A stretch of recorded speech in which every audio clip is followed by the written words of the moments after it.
민노당도 만들고 그럴 거예요. 근데 이것 때문에 뭐 여러분들끼리 무슨 뭐 싸움이 생긴다거나 갈등이 생긴다거나 이건 저희들이 정말 원하는 것이 아닙니다. 그래서는 안 되고 다양한 정당이 존재한다는 것은 다양한 계층의 의견들을 저희가 폭넓게 수용하기 위해서 여러 가지 정당이 있는 만큼 여기서는 정말 우리 국내처럼 싸우지 마시고 정말 사이좋게 서로 협력해가면서 그렇게 좀 했으면 좋겠다라는 그 말씀을 드리고 이제 오늘 제가 오면서 그런 얘기를 들었습니다. 여기 워낙 아틀란타는 점잖은 도시라 LA나 뉴욕 같은 데는 막 서로 나서서 하려고 그래요. 야, 민주당도 하겠다, 뭐 한나라당도 하겠다, 막 소위 줄 서는 사람들이 많은데 아틀란타 교민들은 별로 그런 건 안 하려고 그래요. 오히려 하라 그러면 눈치 보여서 아니면 찍힐까봐 안 하신다고 그러는데 숨어서 하죠. 숨어서 합니까? 몰래. 그렇게 생각하실 거 없고 그냥 정정당당하게 그리고 여러분들을 위해서 하는 거예요. 사실 투표율이 낮으면요 그 손해가 여러분들한테 가는 겁니다. 투표율이 높으면 그 이익이 여러분들한테 가는 거고요. 그러니까 솔직히 말해서요 내년도 여기 재미동포들의 투표율이 2자리 숫자 이상이 되면은 여러분들 한인회를 통해서 아니면 한글 학교를 통해서 나가는 우리 대한민국 정부의 예산이 훨씬 늘어나지만 2자리 숫자가 안 되고 1자리 숫자 정도에 머문다 하면은 별로 예산이 늘어나지 않습니다. 그러니까 여기서 예산 투쟁을 하는 가장 효과적인 방법은 투표율을 높이는 게 가장 좋은 방법입니다.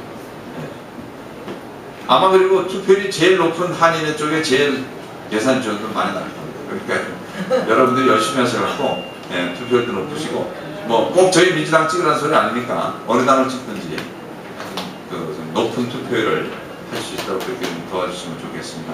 하여튼 다시 한번 네. 한 가지만 더. 네. 죄송합니다. 지난번에 손학규 대표하고 네. 정동영 대표죠. 네. 공동 대표하고 대북 정책의 이미지를 가지고 두 분이 상당히 얼굴을 굽히면서까지 대화하는 화면이 나왔는데 네. 그 내용이 뭐였습니까? 그 얘기를 많이 하시더라고요. 우리 선생님께서 한국신문 굉장히 자주 보시는 것 같아요. 컴퓨터를 좀 봐서. 컴퓨터.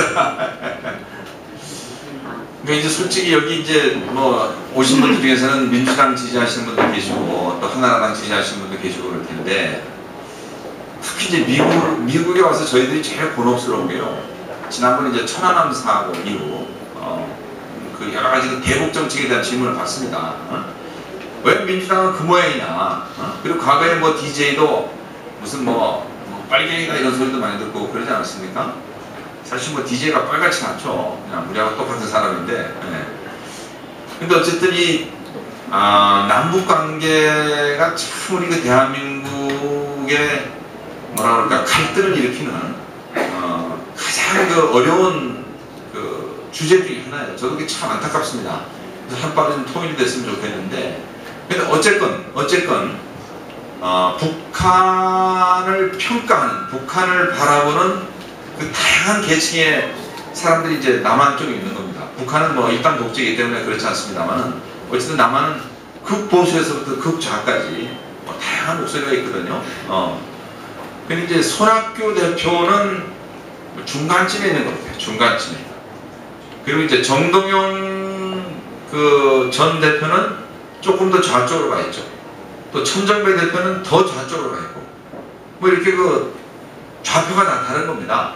좌표가 다 다른 건데, 누가 옳고 누가 그르다. 이건 각자 판단하는 일이기 때문에 제가 여기서 판단하지는 않겠습니다만은, 그러나 이제 한 가지 꼭 말씀드리고 싶은 것은, 대한민국은 남북 관계를 잘 매니지해야지만 대한민국 경제도 좋아지고 대한민국 정국도 안정되고, 그렇기 때문에 대한민국의 지도자가 남북 관계를 잘 매니지하지 못하면은 여러 가지로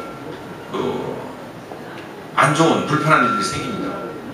예를 들어서 이제 우리 미국에 계신 동포들도 북한에 우리가 지원하는 것에 대해서 비판하시는 분들이 많습니다. 왜 북한에다 이렇게 퍼주냐? 김대중 대통령, 노무현 대통령 10년 동안 북한에 지원한 돈의 액수가 한 2조 정도 된다. 2조. 뭐 2조는 작은 돈은 아니죠. 그래서 이제 한나라당에서는 그 돈 갖고 북한이 핵개발했다. 왜 그런 돈 주느냐, 주지 말라 해서 이명박 대통령 들어와 갖고는 거의 지원을 안 했습니다. 네. 그런데 천안함 사고 나고요. 얼마 있다가 이명박 대통령이 전쟁 기념관에서 기자회견을 하면서 그 대북 뭐 선전포고까지는 아니지만 굉장히 좀 센 발언을 했어요. 그리고 며칠 있다가 대한민국의 주가가 얼마나 내려갔냐 그러면 무려 26조가 내려갔습니다. 26조 한꺼번에. 그러니까 10년 동안 대북 지원한 돈의 13배의 돈이 하루아침에 그냥 주가가 폭락하면서 떨어진 거예요. 그러니까 무슨 얘기냐면 대한민국의 주가, 대한민국의 경제 신인도는 한반도가 안정되면 안정될수록 올라갑니다. 그리고 한반도 정세가 불안하면 불안할수록 주가도 떨어지고 경제 신인도도 떨어지게 돼 있어요. 그러니까 대한민국의 경제 성장하고 한반도의 안정 문제는 이게 같이 하는 문제입니다. 그래서 남북 관계를 잘 매니지해야지만 대한민국의 경제 성장도 이룰 수 있기 때문에 그런 차원에서라도 저는 김대중 대통령이나 노무현 대통령이 뭐 그 사람들이 저는 뭐 친북주의자라고 생각은 안 합니다. 어쨌든 민족 통일을 위해서도 그렇지만 어쨌든 한반도 평화를 위해서 남북 관계를 잘 매니지했다. 다시 말해서 북한 정권을 잘 컨트롤했다 이거죠. 근데 이명박 대통령도 사실 잘하려고 생각은 했습니다. 솔직히 이명박 대통령도 강하냐 뭐냐 딱 따지면 그분도 사실은 대체로 강원도가 있습니다. 그런데 이제 이명박 대통령을 지지하는 사람들이 워낙 우파 사람들이 많다 보니까 그쪽 사람들의 입장에 이제 자꾸 좀 끌려간 거죠. 근데 어쨌든 이명박 대통령 본인이 원했건 안 해놨건 그분 들어와서는 지금 남북 관계가 계속 안 좋아지고 있습니다. 그래서 하여튼 여러 가지 지금 대한민국이 좀 어려운 입장에 처해 있는데 그래서 어쨌든 이 남북 관계 내지는 통일 문제는 정말 우리 동포들이 좀 나서 주셔야 되는 그런 문제가 아닌가 저는 그렇게 생각을 하고 있습니다. 우리 남한이나 북한은 당사자가 되기 때문에 여러 가지 풀기 어려운 문제가 있는데 여기 미국 시민권을 가지신 우리 동포들은 제3자 입장보다 좀 객관적인 입장에서 좀 판단해 주실 수가 있어서 저는 앞으로 좀 우리 동포들이 이 한반도 평화 문제라든지 남북 관계 개선하는데 좀 역할을 해주시면 좋겠다. 그런 좀 기대를 하고 있습니다. 네, 우리 신우.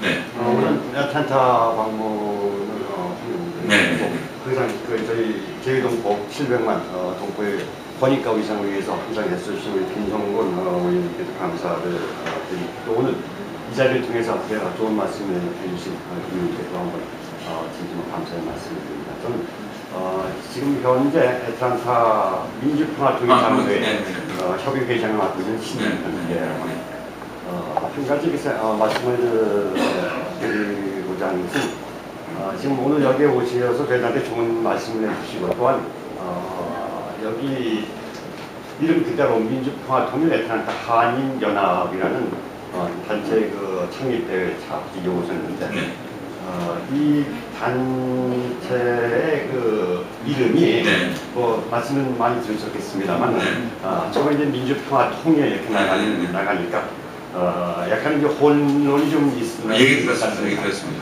예, 아까 이제 말씀 중에 여기 창립제를 애틀란타 민주연합으로 하신다는 말씀도 계시고 그래서 앞으로 어떠한 명칭을 쓰실 건지 그건 이제 저희가 이제 본의 아니게 그렇게 됐는데요. 뭐 민주평통을 흉내내라고 그래서 그런 건 아니고 저희 민주당이 이제 정당이 있습니다. 정당 정책 각 당마다 이제 정당이 있지 않습니까?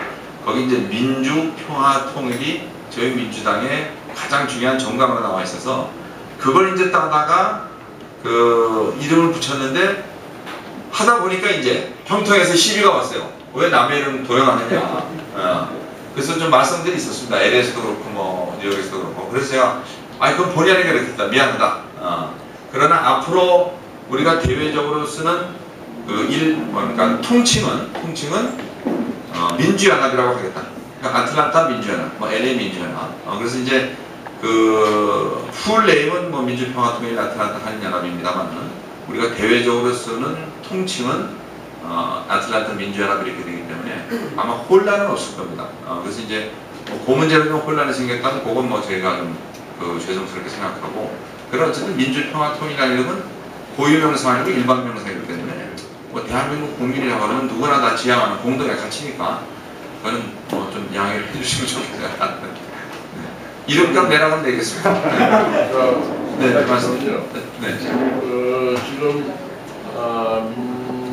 민주평통은 초영사관을 통해서 모든 업무가 되고 있는데 그렇죠. 네. 앞으로 그 민주연합은 초영사를 하는 겁니까? 초영사를 하는 건 아니고 여기 그 민주연합이라는 그 네트워크가 만들어집니다.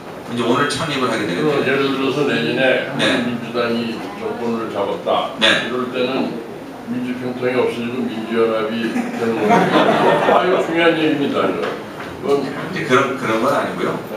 그런 건 아니고. 그럼 두 개가 생기는 거 아닙니까? 민주평통하고 민주연합하고 정권을 잡았을 때 네.